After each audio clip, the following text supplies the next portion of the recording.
It was a rainy afternoon. The bus turned over at one of nameless road's many turns.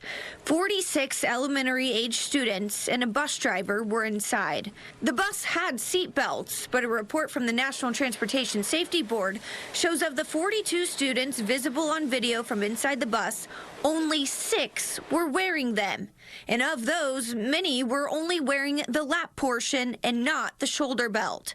16 children and the driver were taken to the hospital.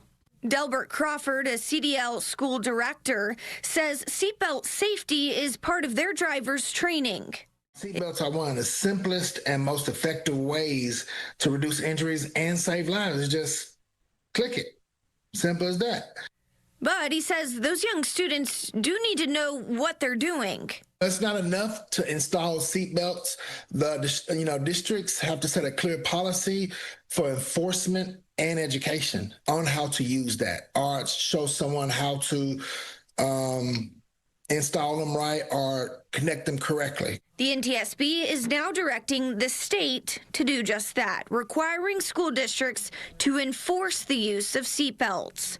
They say policies and procedures should include mandatory bus driver instruction to students to put their seatbelts on, periodic checks to make sure they are, and increased training and education for staff, bus drivers, parents, and students about buckling up properly. Leander ISD says they've already implemented changes and are working on a formal policy review. Bus driver was the only one wearing a seatbelt. Now has America wondering if it's time for all students to be buckled into a lap and shoulder belt.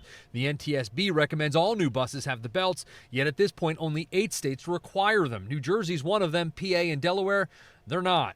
A very unscientific Twitter poll I did on this seems to indicate the vast majority of people agree school bus seatbelts are a good idea. Those big squishy school bus seats we're all used to, they're actually pretty effective in acting like an egg carton for your kids. They keep them safe in collisions primarily involving the back of the bus or the front of the bus. Those are the most common types of school bus crashes, I'm told. They're not as effective, though, in crashes involving the sides of the bus and certainly not in rollovers. There was a lot of resistance because the lap belts left a lot to be desired.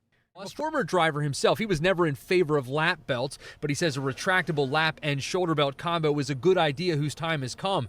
In Delaware, Tyler says it's not unlikely the Delaware legislature will eventually move toward buying buses with seat belts to replace buses at the end of their lifespan. Retrofitting current buses is probably too expensive an option. He says they'd also have to make a new law requiring all kids to use the belts on the buses. Oh, and a side benefit of seat belts on buses? And some of the states who have been able to implement seat belts have talked about how much it has improved bus behavior in regards to the kids are actually in their seats and sitting correctly.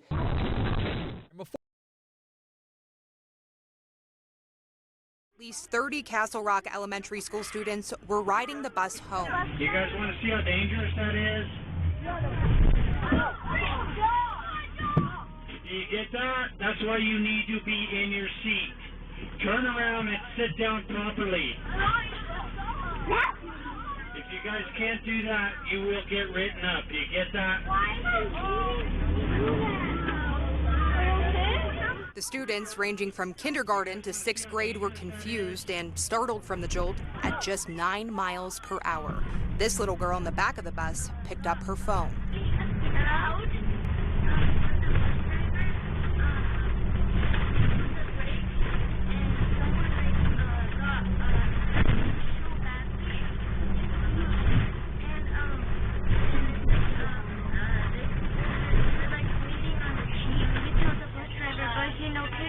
When the driver dropped her off at the stop, she started crying. The driver closed the door and started to pull away before opening the door to speak to the adult that picked her up. Is she okay?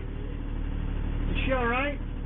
Yeah, she was hurt though, so might go easy on the brakes for her. During the driver's explanation, the kid sitting in the back piped up to listen to the exchange. They were running all over the place.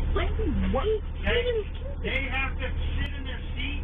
They would not get bounced around if they didn't stay in their seat. We were. So I'm sorry if she got hurt, but there was 60 kids on here bouncing all over the place, and I'm the substitute driver, and the driver that normally does not have any control on these kids. So I was trying to get them to get in their seats. I had had them on the microphone. I said they need to be in their seats. I was coming to a stop, and I hit the brakes hard because they were not listening. So I'm sorry if she got hurt. She wasn't the only student who told a parent they were hurt that day. My son came tearing through the door that afternoon. He sprinted all the way home. He was out of breath and red-faced and absolutely sobbing and shaking. He was terrified. When Lauren Thompson helped her 4th grade son calm down, he told her what happened on the bus. She immediately called the district's transportation office, asking them to pull the video. He had slammed his head into the seat back in front of him. Another buddy had slammed his head into the window, so his neck and his head were hurting. Lauren was especially concerned because her son was still recovering from a concussion after slipping on ice a few weeks before. In those moments when he's telling you this, how do you feel? Scared to death that somebody hurt my kid. You know, I know not all the kids on the bus had a concussion, but instantly I'm like, okay, do we need to go to the ER? What's happening? Who is this person? This is not their regular bus driver. That person, that driver, is 61-year-old Brian Fitzgerald. He was hired as a bus driver by Douglas County School District in October. Internal school records reviewed by 13 Investigates reveal Fitzgerald had just finished up class less than a week before and was, quote, only half driving by himself and is not experienced in dealing with difficult students. In the days prior to the incident, he had been driving special education students. This was his first time driving a general education bus. Bus seat belt safety and the risks of not having seat belts for children on school buses.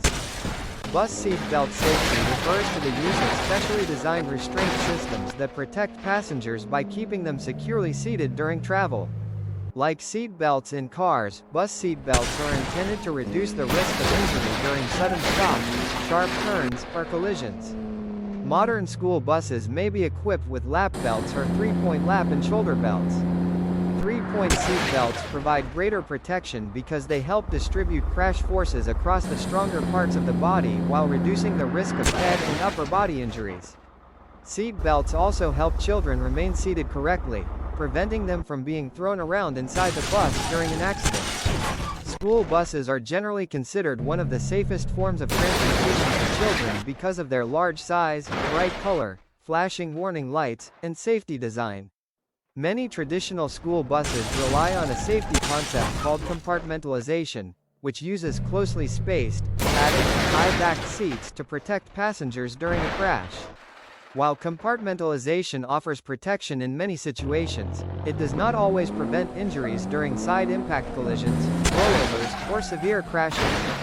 For this reason, many transportation experts and safety organizations support the use of seat belts, especially 3-point seat belts, to provide an additional level of protection. The purpose of bus seat belts is not only to reduce injuries during accidents but also to improve passenger behavior.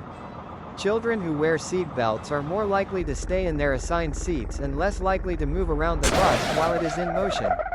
This can reduce distractions for the bus driver and create a safer environment for everyone on board. Proper use of seat belts also encourages children to develop lifelong habits of wearing seat belts whenever they travel in any vehicle. Not having seat belts on school buses can increase the risk of injuries, particularly for young children. During sudden braking or a collision, unrestrained passengers may be thrown forward, sideways, or into other passengers or hard surfaces inside the bus. In rollover crashes, children who are not wearing seat belts may be ejected from their seats or experience more serious injuries. Younger children, who may have smaller bodies and less ability to brace themselves during an emergency, can be especially vulnerable. The absence of seat belts may also make it more difficult for children to remain safely seated throughout the journey. Some students may stand up, move around the bus, or change seats while the bus is moving, increasing the risk of falls and injuries even without a crash. Although bus drivers encourage safe behavior, seat belts provide an extra measure of protection by helping children remain securely seated. In conclusion, bus seat belt safety is an important part of protecting children who travel on school buses.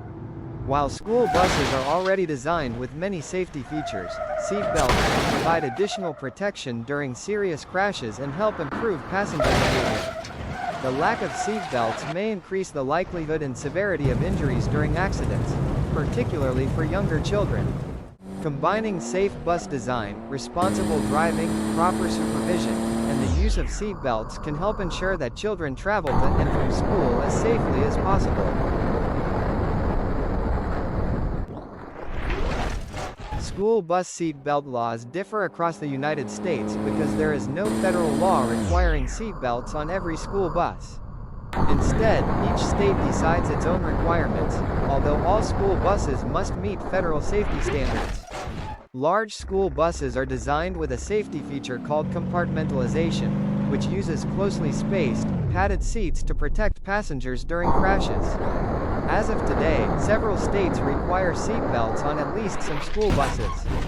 These include California, Florida, Louisiana, Nevada, New Jersey, New York, Texas, Arkansas, and a few others that have adopted requirements for new buses or certain school districts.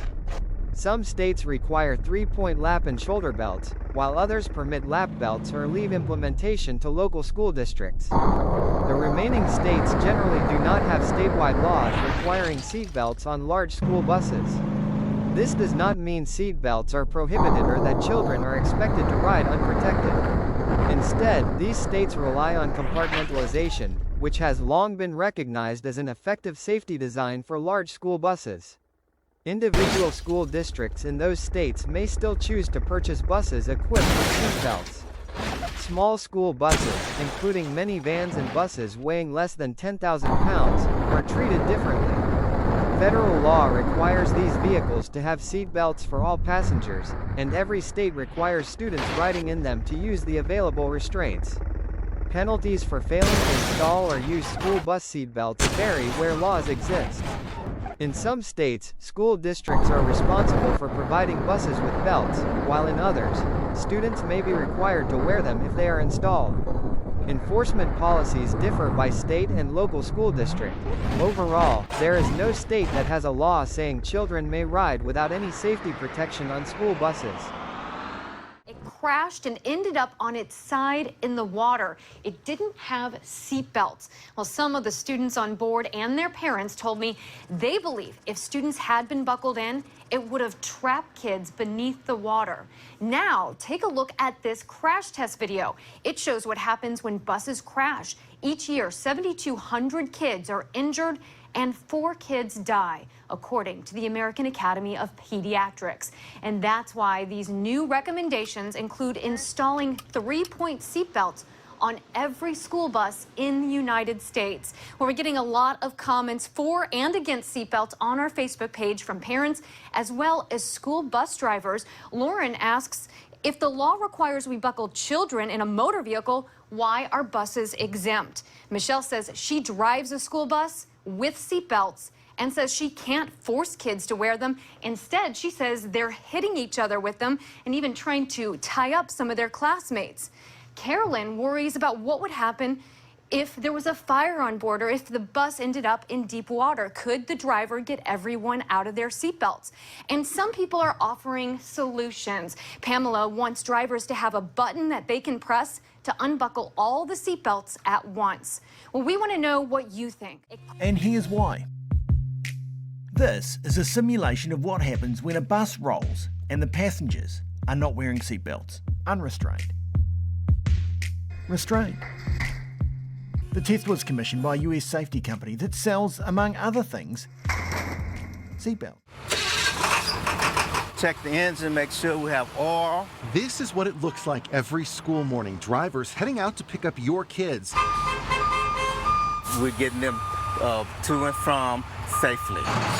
So why do so many of the buses in the metro area not have seatbelts for kids? Superstar soccer player and extremely smart. Lillian Beauchamp keeps her son's desk the way it was when he died at 9 years old on this school bus. A bus that had the old lap belts, but not 3-point shoulder straps. You just think about the things that you've missed. Lillian wants to prevent other parents from the agonizing loss that her family's endured, and she thinks that all buses should have the shoulder belts. Tonight, multiple perspectives on the school bus seatbelt issue. First up in this buckle debate, NTSB investigator Tom Barth. The history of crashes, we're starting to see just an undeniable benefit of the lap shoulder belt. This summer, the NTSB came out with a new position. all new buses should have 3-point seatbelts. Those are the ones with a shoulder and a lap strap. He says we shouldn't just have lap belts, and we certainly shouldn't have no seatbelts at all. But his agency only makes suggestions. So now let's unbuckle some other perspectives. School buses has always been the safest mode of transportation. Nicole Porti is Denver Public Schools transportation director. Her view, seatbelts are great, but not essential. She points out how unlikely it is that a child will die on a school bus. Only 4 to 6 students die nationally every year. For some perspective, 40,000 people died last year in other vehicles in the U.S. DPS has about 400 buses. Some have no seatbelts, some just lap belts. And only 3 large buses and 24 smaller ones have the shoulder belts that NTSB now recommends. And get this, even when there's seatbelts on a bus, students aren't required to wear them. We here in Denver Public Schools take a lot of time to ensure that our drivers are trained on defensive driving. Porti also says seats are designed to keep kids in the seating area during a crash. With all this, she's not in favor of retrofitting the district's 400 buses. How much of this comes down to money? I think a big portion of it. Installing seatbelts on current buses runs about $10,000 per bus. My view is that money should be spent in the classroom. We should all stop and look in the rearview mirror, says the president of the bus drivers union in town. He says, look at how many students we're cramming on a bus. The buses are packed. High school kids are larger than they used to be. And so when you have that many children kind of crammed into a bus for a short period of time, you can't really feasibly put seat belts on. His solution? Fix the school bus driver shortage in our state by paying drivers more than the $18.52 they get in Denver. He says then you'll be able to have more buses that aren't packed full. You put them 3 to a seat because you're loading to capacity. The kid in the outside is going to be hanging off of the seat. Bus driver Chris Stambaugh's view from her driver's seat is a bit different. Have you ever had a crash or a near crash? I have. A car hit her bus after veering into her lane. She wonders, in a big emergency, could students really get their buckles undone fast enough? She would rather see the money go towards safety in a different way, educating all of us what to do when we see this. Adults on the road are just totally oblivious sometimes. There are plenty of perspectives, and so far Colorado and its lawmakers haven't done what these other states have done and mandated seatbelts in buses statewide. Lillian will never know if these 3-point shoulder and lap belts would have saved her son, but she wishes he'd had the chance. We get through it, and like I said, we just honor him.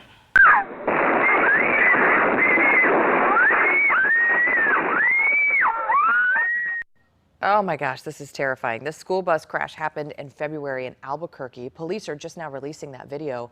2 of the children were hurt so badly they required surgery. This video might have you wondering why school buses do not have seat belts. I have often wondered this. In fact, seat belts are required on buses in 8 states, but not New Mexico and not here in Illinois either. Whether buses should have seatbelts is a long-standing controversy. I'm joined now by Michael Brooks, the acting executive director of the Center for Auto Safety in Washington, D.C. Good morning to you. Good morning. Okay, the first question, the obvious question, why? Why don't school buses have safety belts?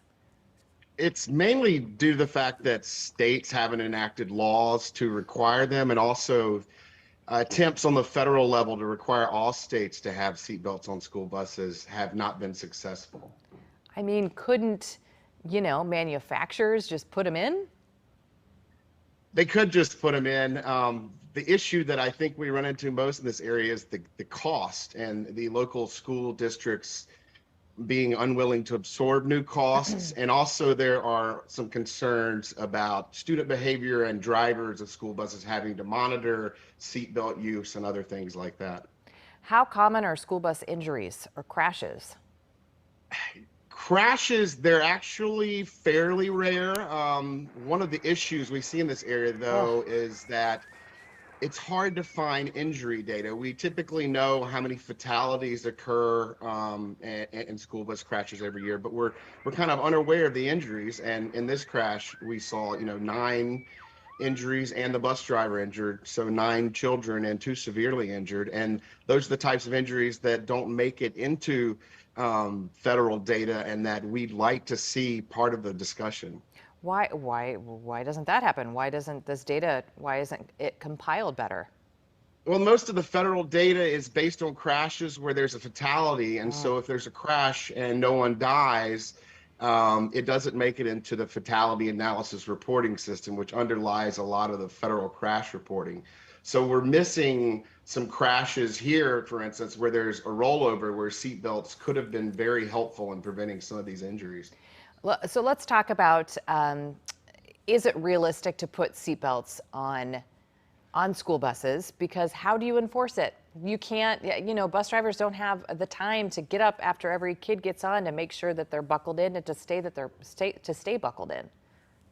Right, and I think that's one of the primary objections, and I think we can solve that by technology that we already have that's inexpensive. We already have seatbelt buckle reminders on our cars, and why not extend that type of protection to the children on school buses in addition to cars? So the driver could be aware which children aren't buckled, and there could be a way to enforce buckling. I mean, there are a lot of little rules we have to follow in school, like standing in line, etc. Wearing seatbelts is something I'm sure most parents would be supportive of. Lastly, what do you recommend for parents who maybe are passionate about this? I think that the contacting their local school district and letting them know, much of the opposition to school buses having seatbelts hasn't come from the manufacturers or the typical people who object to safety upgrades. It's actually come from local school districts who either don't believe they have the money or want to redirect the money somewhere else and want to avoid the expense. Okay, well, Michael Brooks, the acting executive director of the Center for Auto Safety in DC, thanks for your time. Appreciate it. Important conversation.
This video presents the case for equipping school buses with lap and shoulder belts.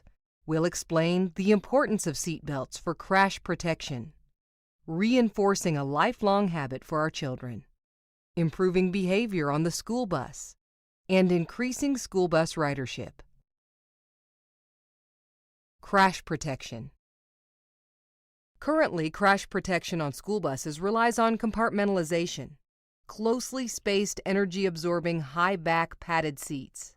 Testing, as well as the experience of real-world accidents, have demonstrated that for anything more than a direct frontal or rear impact crash, compartmentalization offers limited protection and virtually no protection in a rollover crash. Imagine what a difference lap and shoulder belts might have made in this Ohio rollover crash. Much of the nation saw this horrifying and all-too-graphic video on the CBS Morning News and the NBC Today Show.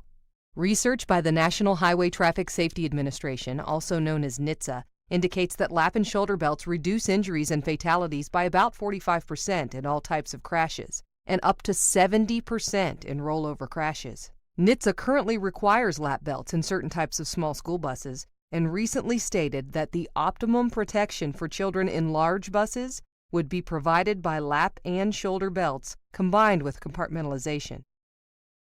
School buses are traveling longer distances these days as children go to sporting events and other activities outside their communities on increasingly crowded roads. News stories of school bus accidents are becoming more and more frequent, pushing the urgency for belted seating in the minds of parents. Reinforcing a lifelong habit. For most children, their first ride on the school bus is the first time they ever ride unrestrained in a motor vehicle. In other words, the only place a child is taught to not wear a seatbelt is in school transportation. This sends a contradictory message to our children that seatbelts can be unnecessary inside a moving vehicle. So when our children get on the bus and don't buckle up, the habit of seatbelt use is not reinforced, and we miss a prime training opportunity. However, when schools take the step to equip buses with seatbelts, those school buses become an important extension of the classroom for training children to build this critical lifelong habit. According to NTSB, young drivers ages 15 to 20 years old are especially vulnerable to death and injury on our roadways. Traffic crashes are the leading cause of death for teenagers in America, and teens are involved in 3 times as many fatal crashes as all other drivers. In 2006 alone, about 3,000 U.S. teens died in auto accidents while driving unbelted. Since we know that lap and shoulder belts reduce injuries and fatalities by at least 45%, it follows that about 1,500 of those teens may be alive today had they buckled up while driving. This is the entire high school population of many school districts. Children expect to wear seatbelts in every vehicle, and the use of a seatbelt on a school bus will help not only prevent distractions to the driver, but reinforce the behavior of using a seatbelt for every ride, including the family car. When you consider these statistics, the importance of building that lifelong seatbelt habit becomes very clear. Improved behavior. Time and time again, feedback from bus drivers proves the use of lap and shoulder belts dramatically improves the behavior of children. There is no greater deterrent to unruly behavior than keeping a child properly seated.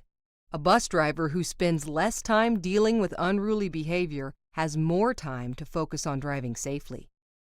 I don't have to worry about them jumping up, moving from seat to seat.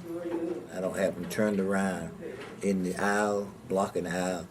Once they get on the bus, they sit in there, they face forward, and they buckle up. So I say that the discipline on the bus have really improved with the seatbelts. Increasing school bus ridership. Parents have a strong preference for keeping their children restrained in lap and shoulder belts in all moving vehicles. In fact, some actually opt out of sending their children on the school bus and instead transport them using their personal vehicles. This is a detriment to the environment, increases traffic in the community, and could actually increase the risks to children as they travel to and from school. Encouraging the use of school bus transportation benefits the entire community. Although school buses are recognized as being safe, the addition of lap and shoulder belts can make them safer. A poll of parents commissioned by the American School Bus Council in December 2006 shows that parents overwhelmingly favor a national standard for lap and shoulder belts in large school buses.